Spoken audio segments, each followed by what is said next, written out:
political platform. This program is reaching you across the DAR platforms of Africa Independent Television and Ray Power FM and our YouTube channel. My name is Okiria Agbonsu-Remi. Welcome to the program. I have my colleagues here, Uju Eje, a regular voice on the program. Thank you for joining us. Thank you, Okiria. Dr. Amici Anakwe is also here. Hello and welcome. And Mustafa Mohammed. Thank you. Good morning. The Inspector General of Police, Olatunji Luwan Disu, has been quite busy recently in the last couple of days trying to redeem the battered image of the Nigerian police. The murder of the suspect in Delta State and a youth corper in Delta, in Abuja here, had already reduced further the image of the police in the eyes of the public. Well, thanks to the Inspector General of Police who took quick steps, got the officer involved dealt with, and I believe he's facing the law and trials. Disu has established a specialized violent crime response unit, VCRU, across all Nigerian states and the Federal Capital Territory to combat kidnapping, banditry, and armed robbery. And the questions that people have been asking is, can this unit replace the SWAT teams already in existence in their books? Are they replacing, sweeping all aside? Remember the NSAS and what happened to those teams that were terrorizing Nigerians instead of protecting them? Can this unit replace these teams and others for better performance, or is it just a change of name or the nomenclature?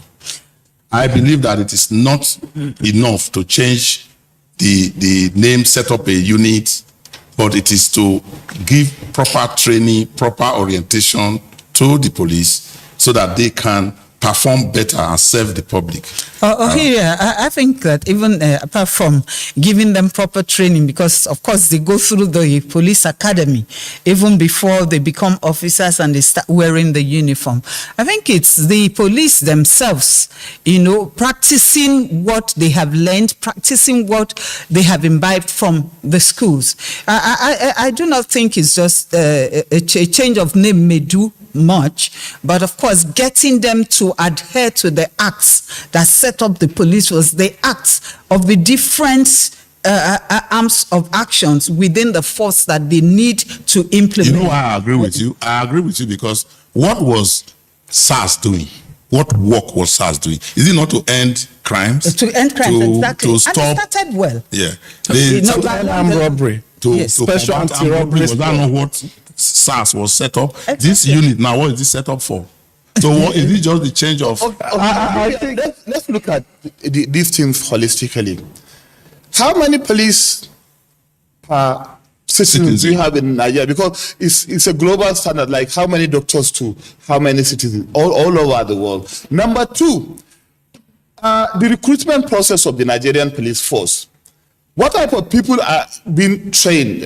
In some of the police colleges, criminals who were able to get into the colleges were later arrested. What about welfare, logistics? You expect these men and officers to protect Nigerian citizens, but their own welfare, their own logistics. Look at the kind of vehicles in most places. You inform police that you have an issue, they'll tell you their tire is down, they don't have a fuel, you have to pay money to look at their boots. When you put 3-4 policemen, just look at the kind of shoes they are wearing. You see them by the bus stop in the morning. There's a very serious disconnect between what the government policy, the IG wants to do, and then what is on ground. How much is the salary of an average policeman? Look at the kind of barracks they live in. For God's sake, these are family members. And when you die, your entitlements coming to your family, some will want to sleep on I sped past one of the vehicles yesterday, and you don't need anybody to tell you that if you go too close or it gets too close to you, it could tear your dress. I commend the Inspector General for taking this step. I was just imagining what would be on his thoughts. I have to be seen to be doing something. No, because of the problems. But within him, he knows his effort is just a scratch on the surface. Because we set up the police to fail. Same way we set up public servants to be corrupt. Because of the nature, Mustafa made reference to it, the recruitment processes, the training, the motivation, the arming and everything, completely substandard. We met out this negative treatment to them and expect so much. The police reflects, like a mirror, reflects the entire society and government. Same thing with public servants. So the IG has moved ahead, dismissed those Delta police officers who was weak in doing that. But the problem is foundational. I hear that there has been almost complete movement of all the DPOs away from their units. From area. Beyond that, let me also draw attention. The local government chairman and councillors, the traditional rulers, members of the National Assembly, governors, you have maybe like 30-40% of the police personnel guarding VIPs, including businessmen. I thought we stopped the VIP. But you still have many of them with police officers guarding their houses, carrying bags for their girlfriends, and what have you. This is not why they are being recruited. Policing should not be commercialized. When you have a lot of money and then you hire how many people will guard you, even in Asokoro here, there are so many houses in Wuse, Maitama, and other places. At the gate and there's nobody. Yes, you see 4, 5, 6 guys sitting with the rifle that they need to fight bandits. That is in spite of the announcement. They need to fight Boko Haram with. You know why I said I may not agree with Amechi when he said he's just scratching the surface. The current IG, Tunji Disu, has a record, a very good record from when he was the head of Rapid Response Squad in Lagos. Remember, there was a time on the streets of Lagos you could just see a big armed robbery case, if you recall that one that happened around Maryland towards Ikeja, that they were operating in broad daylight. It was not even a matter of armed robbers operating in the night anymore. And when he became the head of Rapid Response Squad, he was able to contain the rampage. I don't doubt his capacity. As a police officer, he has demonstrated the capacity. But what I meant is that even himself knows that the problem is beyond him, beyond his capacity as Inspector General of Police. Is a national problem that demands national attention. That's what if you will let me land that the National Assembly, including the presidency, and including us. But why do we? Let us look at the problem and the solution. Why do we set up an organization to just fail? We have a budget, we have a time, a kind of schedule. We know the constitutional role establishing the police. We know all that they require. Yet we do not make provision. Look at the budgeting. You now appoint in other countries. You now appoint somebody and expect the person to perform to do magic. So that's why I said we set them up to fail. We know what the problems are. A division of a police like that from division, how much are they giving for operations to manage the operations? So they are forced to look elsewhere to scout for money. Sometimes they just stop. They need for them to do that. We come together and tell ourselves the truth. Let me take a break. You see, we have to get to a place where something gives and things begin to turn around for good. I think that with an IG that is determined, with an IG that has a track record, and with a president that is favorably disposed towards him, we might begin to see concrete changes within the police force. I hope so. I hope that we begin to see concrete changes with Disu's efforts, considering his track records. But I must say that there's no Inspector General of Police appointed that didn't have a track record. And all of them came, passed through this same mill, and if you permit me, set up different because they were set up to fail, they failed maximally in protecting Nigerians, in doing what the Constitution expects them to do. When we come back, we will look at the consensus approach we have, the consensus, and we are comparing with China, the Communist Party of China, how they also get their leaders. Is democracy in Nigeria evolving? Are we going to a point where we are walking away from elections or a combination of elections and consensus? When we come back from the break, we take on that topic.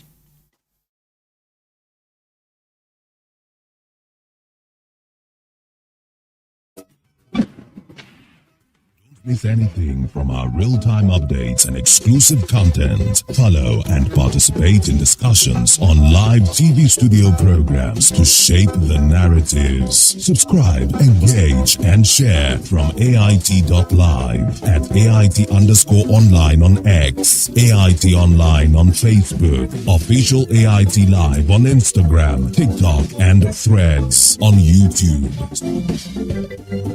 Stay connected with AIT, on air, online, online.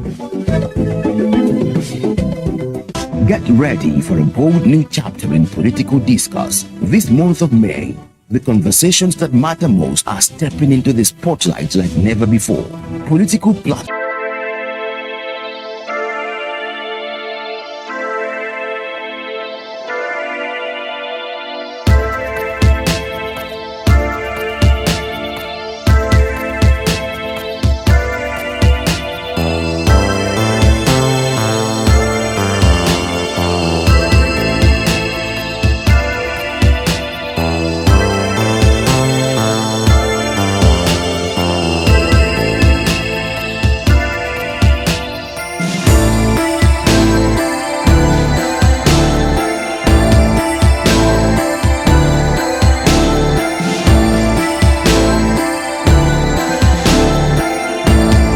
Just Real Talk, political platform, now on AIT, 9 to 10 a.m. every weekday. Premieres May 4th, 2026. Stay informed, stay engaged, be part of the conversation. Yeah, thank you for remaining with us on Political Platform. In communist China, leaders emerge through a combination of selection and election. It is a highly competitive process within the Communist Party of China. And how it works is that within a period of 30 years, not less than 30 years, leaders are groomed from the local level through the provinces to the center. Before you get to the Politburo, where you have the leaders, you must have learned. And one of those things that is expected is that you are not just going to be learning, you must be loyal to the Communist Party, you must be disciplined and free of corruption. Now, let's come back to Nigeria. The consensus adoption of candidates by political parties, is it a growth in our democracy? In China, the leaders grow in the Communist Party through a process of election and selection to reach the top. Is this model same with what is evolving in Nigeria? Now, the political parties have legalized their constitutional provisions to say consensus is okay. In Lagos, which we are going to zero on to reflect on what is happening, we have the Governance Advisory Council, the GAC, that it is that body, they say it's the highest organ, and it was set up by the current president, and it has grown to be so. Initially, they had about 30 members. I don't know if it has increased now, but that is the party's strength, the engine room of Lagos, as far as the party is concerned. If you are not favored by this, you are not by this organ, you are not going to get anywhere. Recently, it was Hamzat that was thrown up, and it's like it's a fait accompli. There's no need for anybody to aspire under that party to be governor of Lagos State, because this group has endorsed, and the president himself has endorsed this group. Now, what are we talking about? We are saying that democracy means that people should participate, that the members of the party should go through a primary process, and those who are angling to become the either senator or governor or whatever position they want to have should go through a process that everybody in the party will agree. But does this represent everybody? Do we think that it is possible to have what we call true democracy? the kind of representative democracy we are talking about. Yes, you make two analogy now, true democracy and representative democracy. China will swear that they are practicing democracy. And you talked about the Politburo, the group that decides. And not just decide, they nurture you.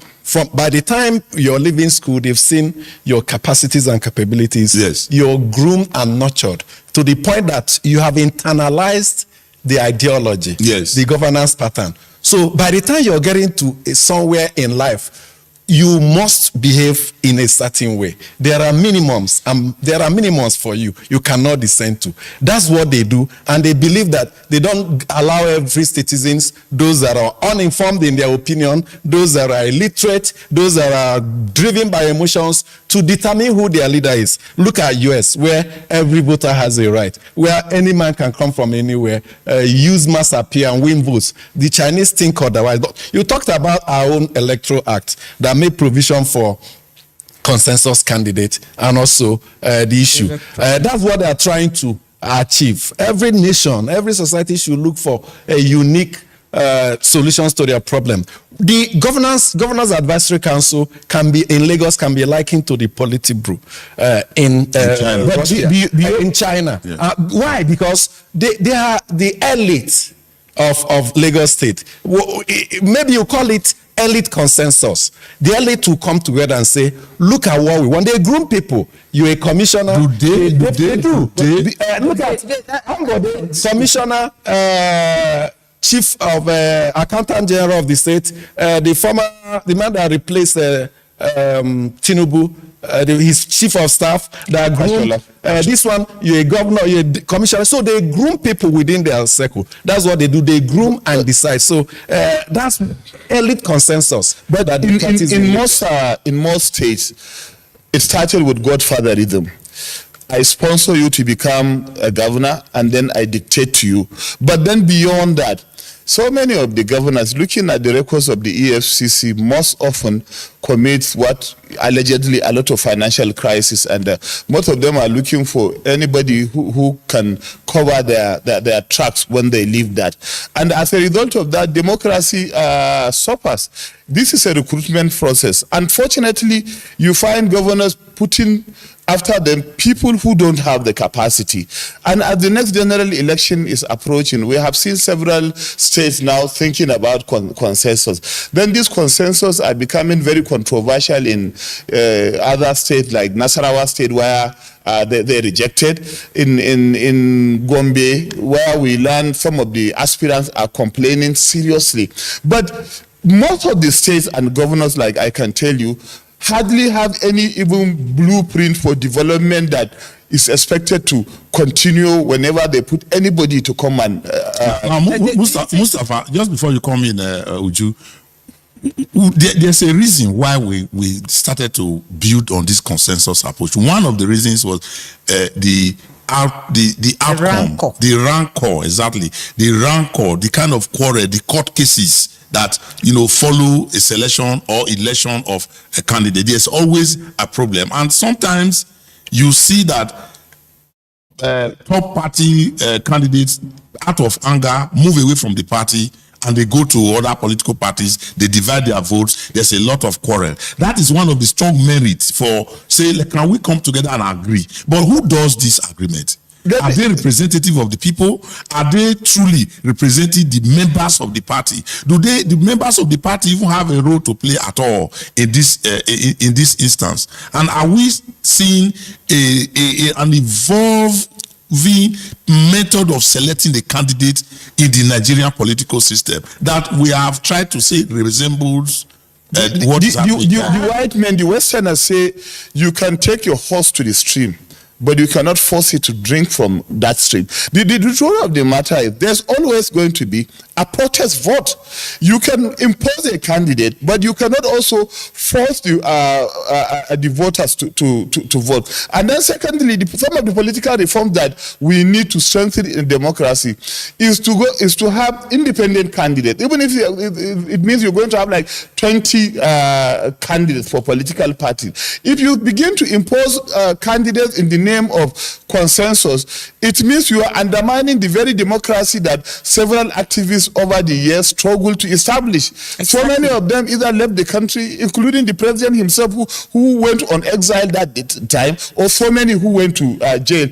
Yourself, Uju, and others have covered several activists in Lagos during the democracy crisis.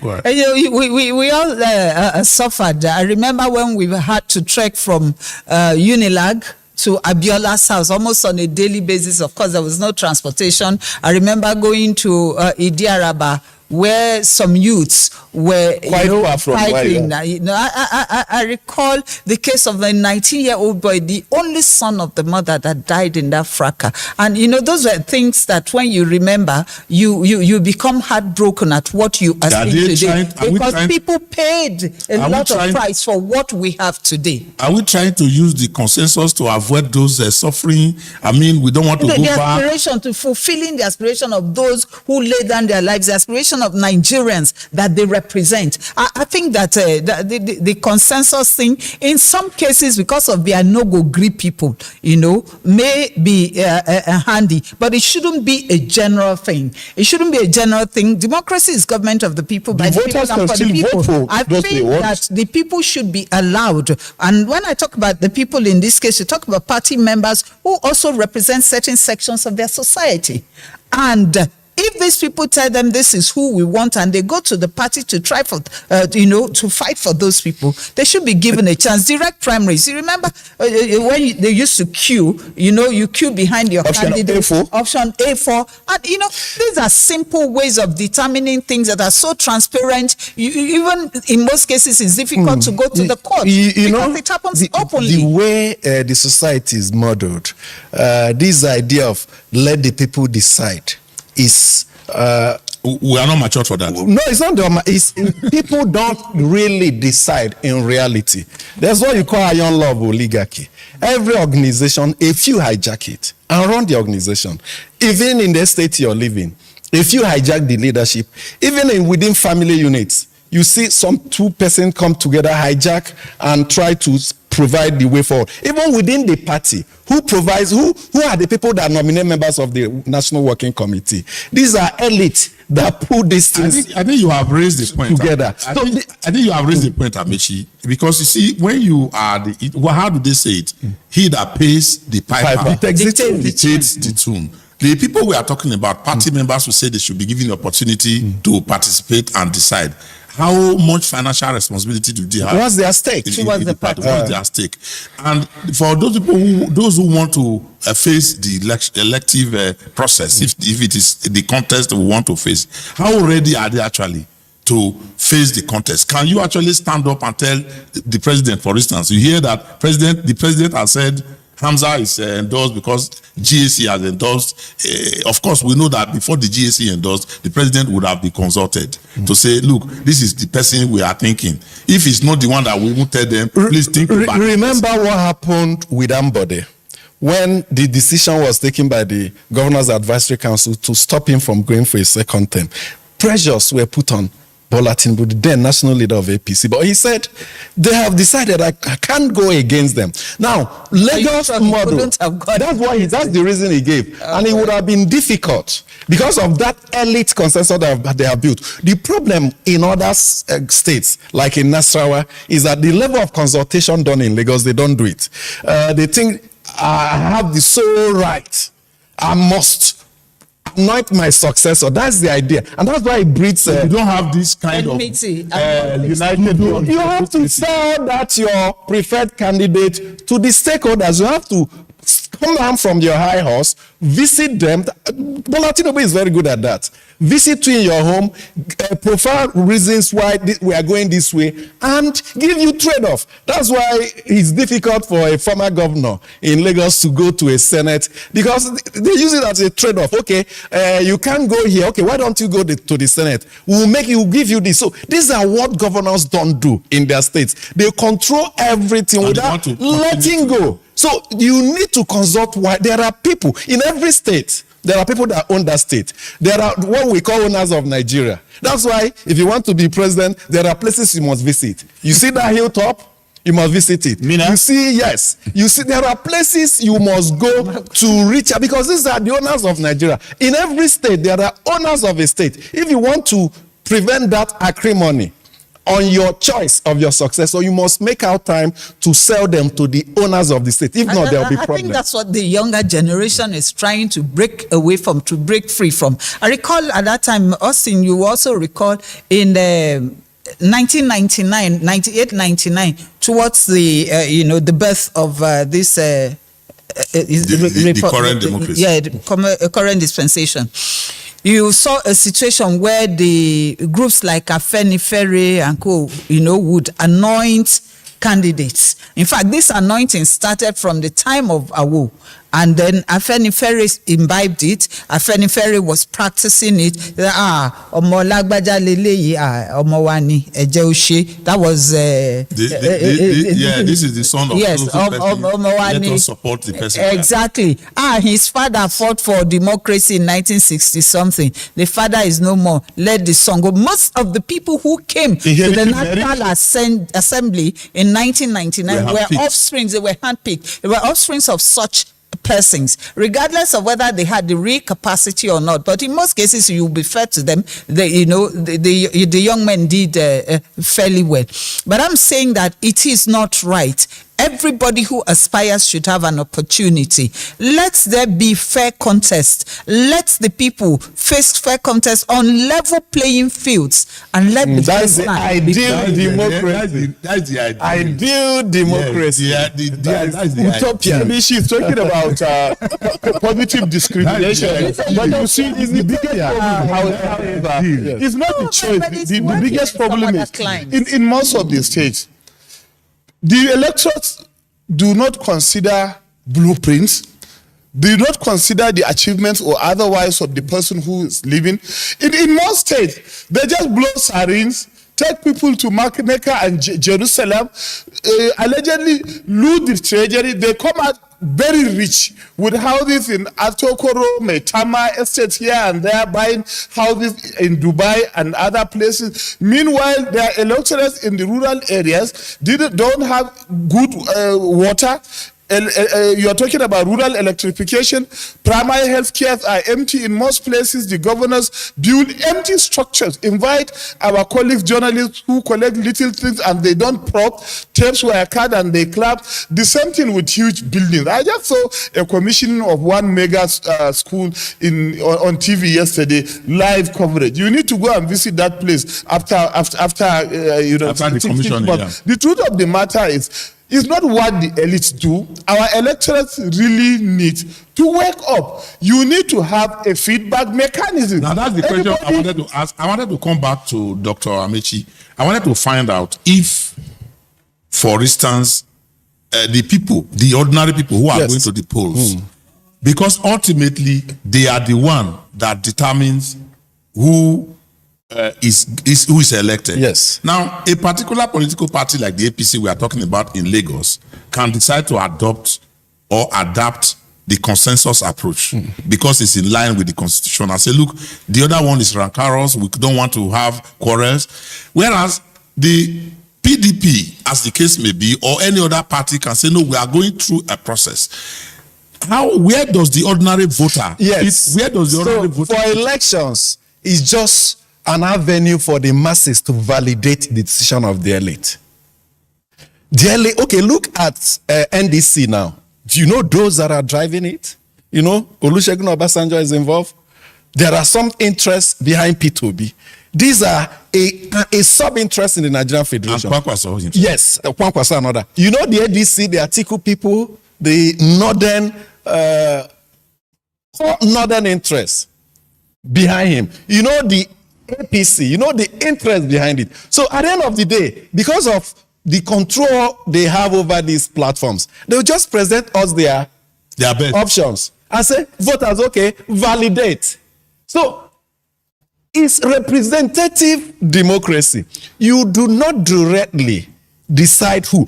there are instances where from out of the blue, someone will come and disrupt the entire process. Trump did it in US. He disrupted the process. Olusegun Mimiko did it in Ondo State. Without the backing of any structure, any interest, he came in. There were instances where it has happened. That's where you are talking now where the electorate could have Peter Obi did. Yes, in Anambra, from nowhere. Even in Lagos, in the 2023 election, he did. So you have to generate that populist movement, and there's so much hard work behind it. You have to garner the momentum, and if you're lazy or if you're not consistent, you won't achieve. And if you don't have the resources, when you're talking about northern Nigeria, the perception of a united north does not exist anymore. Let me give you a typical example. There's no monolithic north anymore. After Sardauna, that united northern Nigeria died long ago in the military. Why is it that like Ogohi, the Air Force officer who got appointment from the government, Kogi, people will say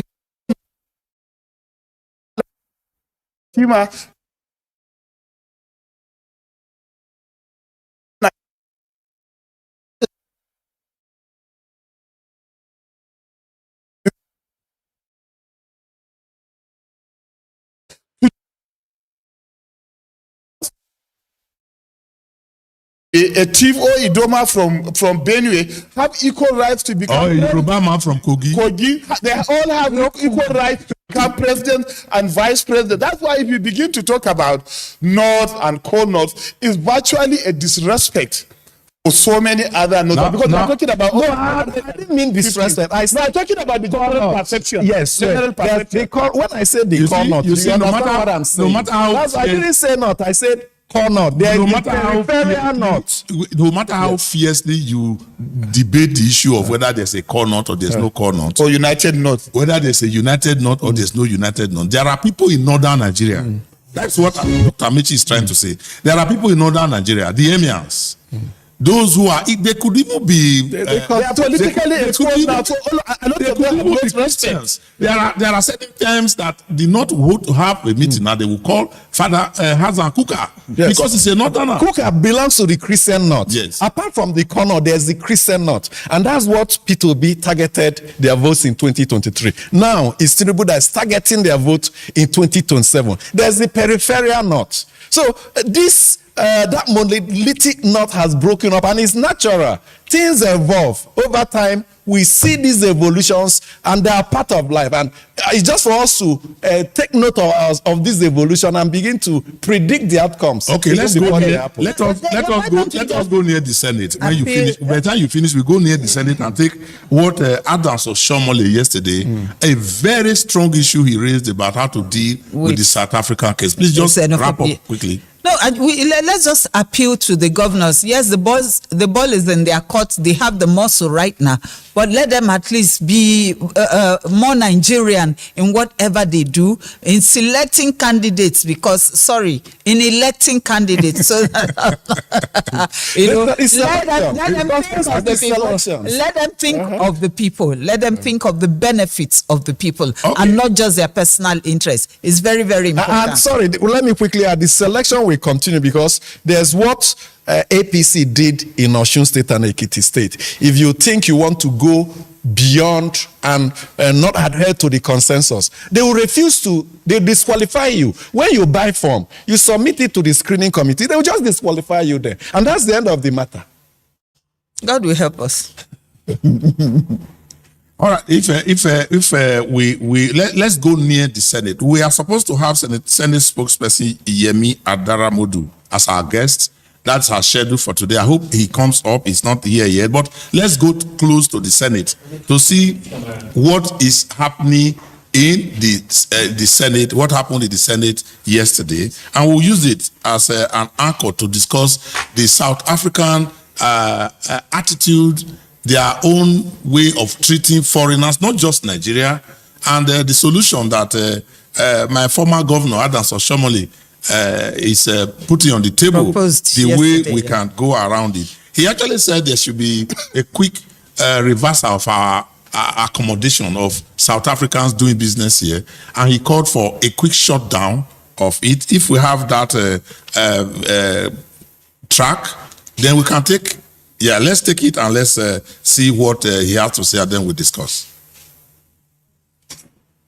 The Minister of Communication of the federal government to revoke the DSTV, What do you want to which do? is also a South African company former governor. that is cutting away millions of dollars, even abusing, resorting to practices that will not be able to be accepted in South Africa. And we can take this fight to their territory if need be. See, But we cannot sit down you know. and, typical of some of us, lament when these things is happening.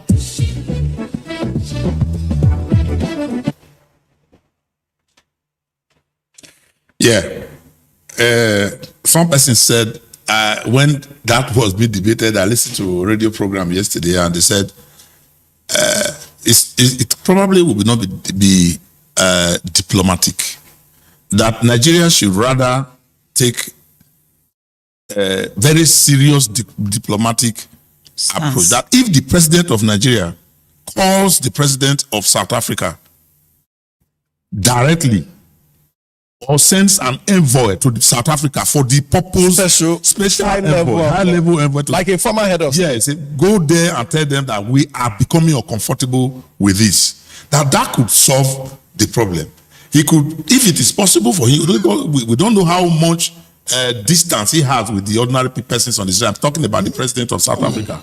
That could work rather than the method being recommended by Adams or Shomoli, that we should shut down their businesses and allow them. Now, how many people are employed? They are shutting down businesses of Nigerians in Because South Africa. they probably would go away. They will not make profit. What about Nigerians who are employed? The DSTVs, the MTN, and others. But then, you know, there's this adage in northern Nigeria that if you are angry with the thief, also investigate the person that you sent after the thief. Maybe he has negotiated and collected part of the loot and returned to tell you a different story. Fundamentally, there are a lot of allegations about Nigerians who are running shops and doing businesses in South Africa about drugs import and the drug distribution. These are very serious allegations. And you also have a lot of Nigerians, not just in South Africa, but in Thailand, in China, in India, in the UK, and many other parts of Europe in prison because of this drug import. So are you trying to excuse the ill treatment they are getting? What we are trying to say, let me land. I want to respect to land as fast. What we are trying to say is that it's not just the fight against the xenophobic attack. The federal government, in liaison with the South African government, really need to go deep. Try to investigate what are those things that are making the citizens angry. Excuse me. Yes. We already know what is getting them angry. We don't need to investigate. So what we are saying, like the picture you are trying to paint, we do not say because people are some persons are criminals. So you put it on everybody. That's a dangerous narrative.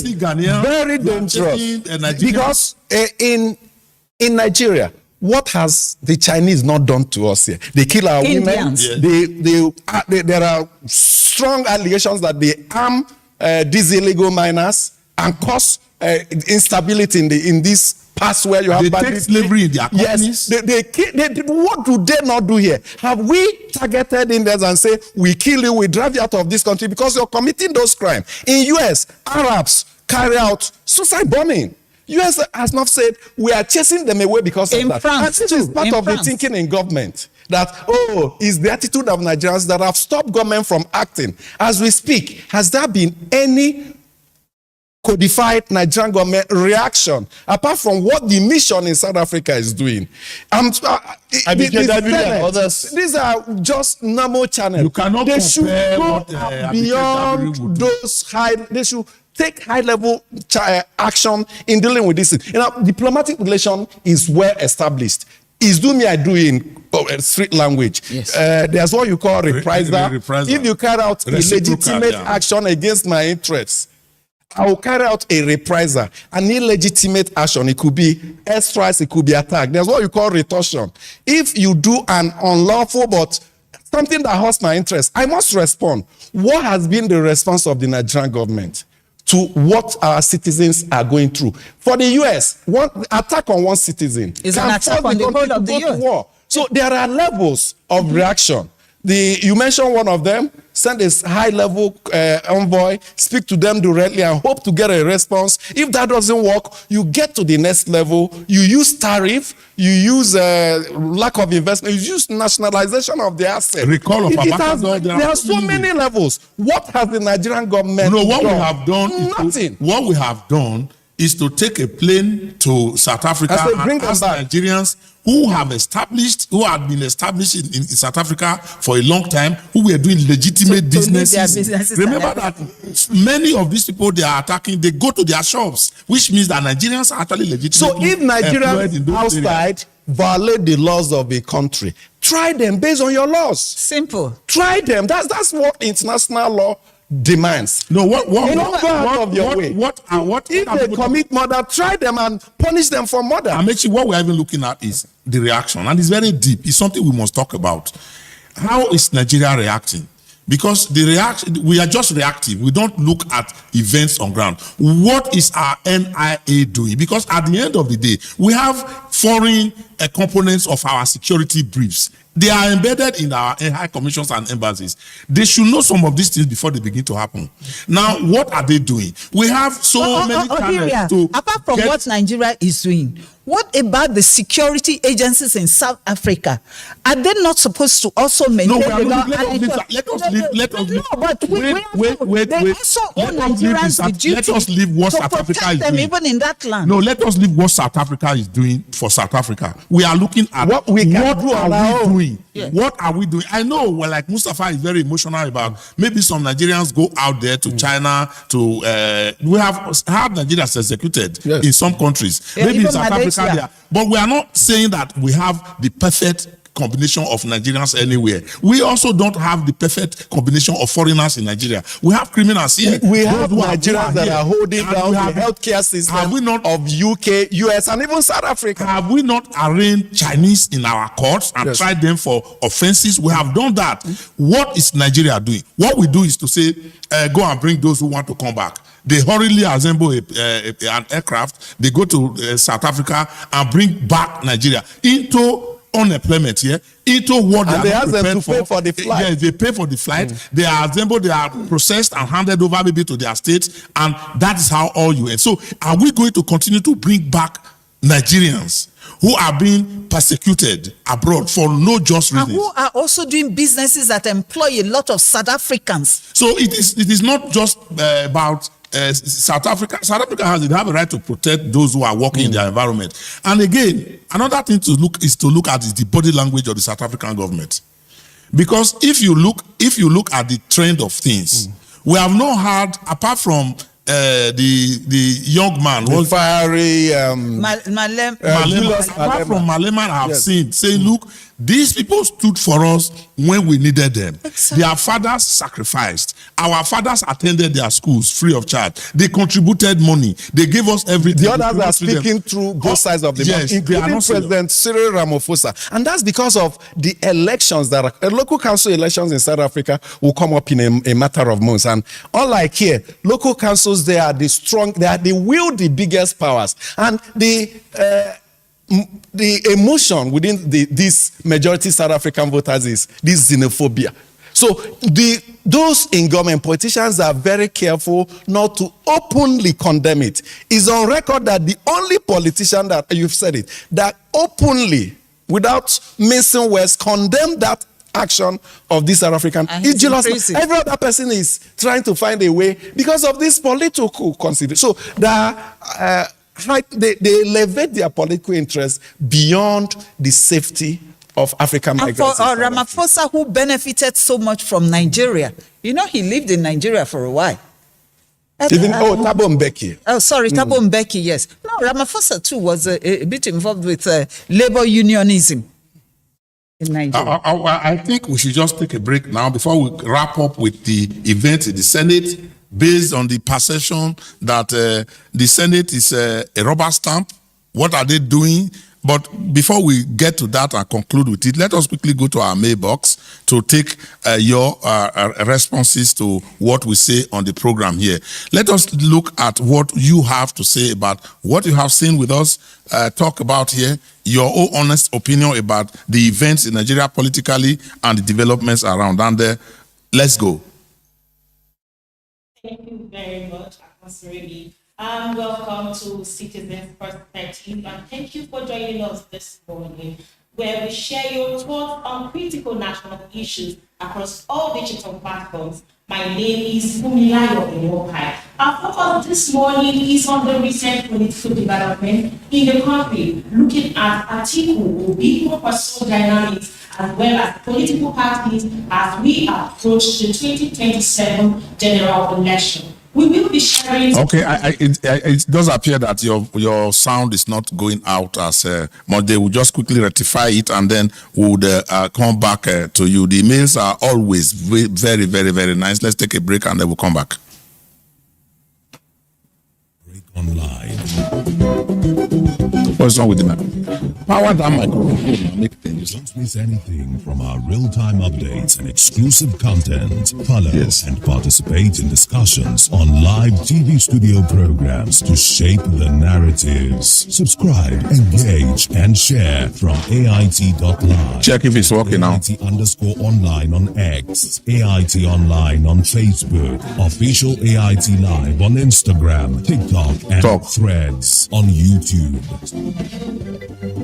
Stay connected with AIT on air, online, online. Get ready for a bold new chapter in political discourse.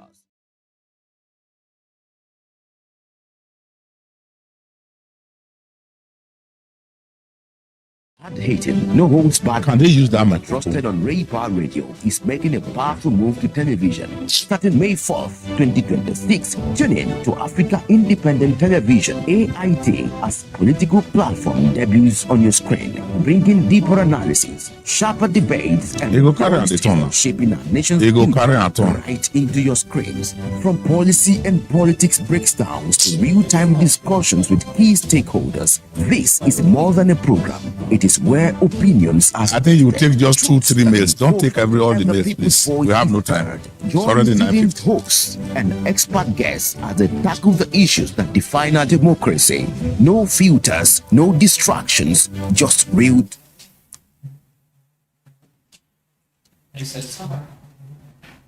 So sorry about that. Many thanks for joining us this morning.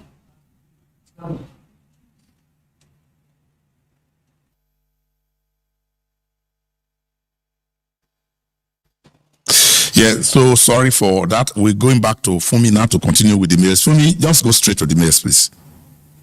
Okay, so our first mail this morning is coming from. Please let's have the mail on the video wall.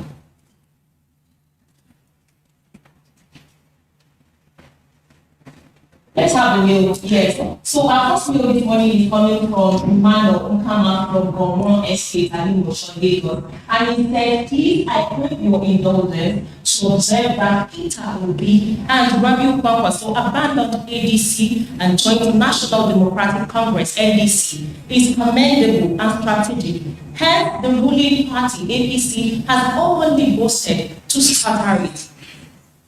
However, and sadly enough, Obi should also be strategic and proactive because he will still be trailed to NDC because of his presidential ambition. Here's hoping that the founder of NDC, Honorable Dixon, will guide the party from being scattered like the ADC with most planted in it and sponsored crisis court cases. Let's move on to the next mail now. Ugochukwu Godwin from Lagos. Since our independence, I have witnessed defection by political actors within a year. Some of them have joined 3 political parties. It has become a caricature. Most of them don't even know their party ideology, constitution, and rules. They only want their selfish interest to be satisfied, using the party as a vehicle to achieve their ambition. Okay, so let's quickly move on to the X handle now. Adewale. Adewale is saying 24 hours is indeed a long time in politics. I am now just waiting for political parties to conclude their party primaries for us to know who the original candidates are for the 2027 elections. One thing is certain, many of the contestants are opportunists. They can't build anything. And our last message is also coming from Capone. As a Muslim scholar, I am speaking to you freely and sincerely. You should vote for a Christian politician who is honest and will do the right thing for the people, rather than voting for a Muslim politician who is oppressive and unjust. And that is the much we can take this morning on Citizens Perspective. Keep sending your views coming on political platform at darkgroup.com. We will keep taking them as much as we can on this segment. Please don't go away. Political platform continues with Agboseremi and the rest of the crew. Good morning. Thank you very much, Fumi, for that short one, and we apologize for that disruption. But we must go now because our time is up. And from Mustafa, let me hear what you have got to say. Unfortunately, we are not able to go into the Senate. We'll go to the Senate tomorrow, and we'll hopefully get the representative, that is the spokesperson of the Senate, Yemi Adaramodu, distinguished senator, to join us on the program. Let's hear from you and we'll wrap up. No matter who the candidates are, the electorate will still have the upper hand. Sometimes a protest vote can make a difference. Amechi? Okay, interesting. We continue to analyze as they unfold. And the Nigerian government should always endeavor to protect its citizens anywhere in the world. If they are criminals, bring them to come and face the music here. Don't just abandon them like motherless, children, orphans. It happened in India when Nigerians were being persecuted. It happened in Malaysia.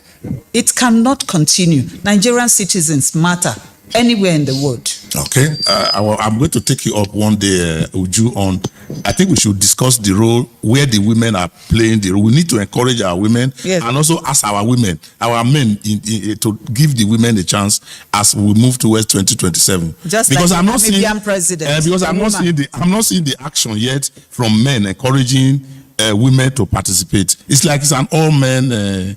Well, there are a few men, so few that they are not noticeable. All right. That is how we are going to be wrapping it up this morning on a political platform. As usual, we are going to be back tomorrow, and when we come back, as we'll give you all the details of the stories we have for you, the analysis of those reports. Tomorrow we'll be taking on the Senate. We tell you what is happening. Is he a rubber stamp? Are we having a Senate that doesn't have any agreement at all, with any disagreement at all with the executive? And what is the track record of the Akpabio-led Senate? And as we wrap up, the radio will give you the news on top of the hour, and we'll be linking up on TV with the briefing by the FCT minister, the usual briefing he does on our live program. Thank you for staying with us, and join us tomorrow for another episode of Political Platform. I'm Okiri Agboseremi.